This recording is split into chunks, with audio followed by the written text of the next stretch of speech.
Hey guys, welcome back to Kyle's Kayaks. Finally came back after a pretty long break, but I got something pretty interesting to share with you guys. I was able to pick up a EPDL Malibu from Old Town.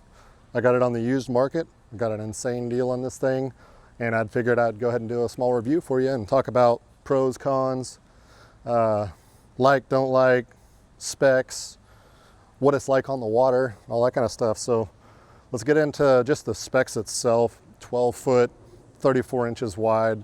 It's 126 pounds total. That's with the drive. If you take the drive out, you're looking at more, what is the drive, 31 pounds. So you're sub like 90 pounds, which is actually pretty light.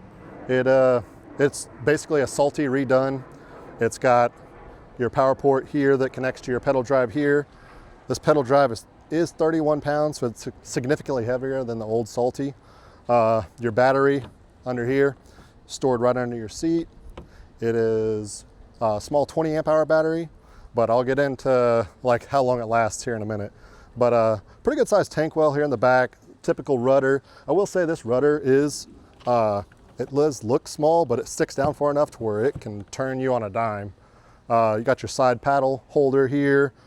You got your grips where you can put all your fishing supplies here. Now, one thing different about this new Salty than the other one is it does have a front hatch and a place for a transducer that goes up underneath, right under there. Your EPDL drive itself has 5 modes. I would say that if you've been on any kind of e-mountain bike, this is going to be very similar for you. The base pedal speed is slightly harder than a normal pedal drive. I would say 5 to 7% harder. But once you go into stage 1, there's 5 stages, it gets significantly easier. And then as you bump it up, I would say it's a very smooth transition until you hit stage 5.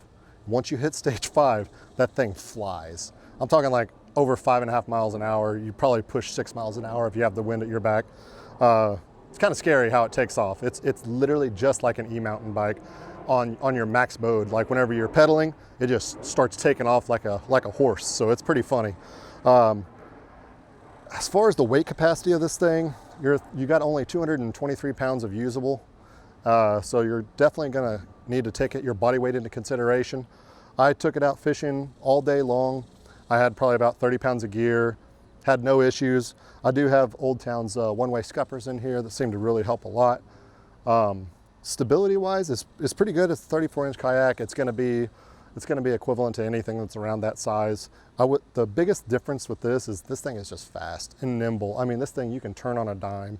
And the instant reverse, there is a slight delay whenever you pedal backwards if you have the auto mode engaged. So you're going to pedal backwards, it'll stop the motor, and then it will engage the reverse. So there is a slight delay. I would say like 1 to 2 seconds maybe. Other than that, all day on the water I spent on this thing, and I was going in between. I don't think I ever went to 1, 2, and 3 very often. If so, just very little, just for cruising. Because I will say that the higher the help, the faster it goes off the bat. So if you do want to just slightly cruise like 1 mile an hour, you may need to drop that down to 2. But I was using it primarily at 4 and 5, and I used it over half a day. And when I got back, there wasn't even one battery out of the 4 that was even moved. So this thing will last you all day, and at worst case, you have a regular pedal drive to back you up. So honestly, it's not that bad.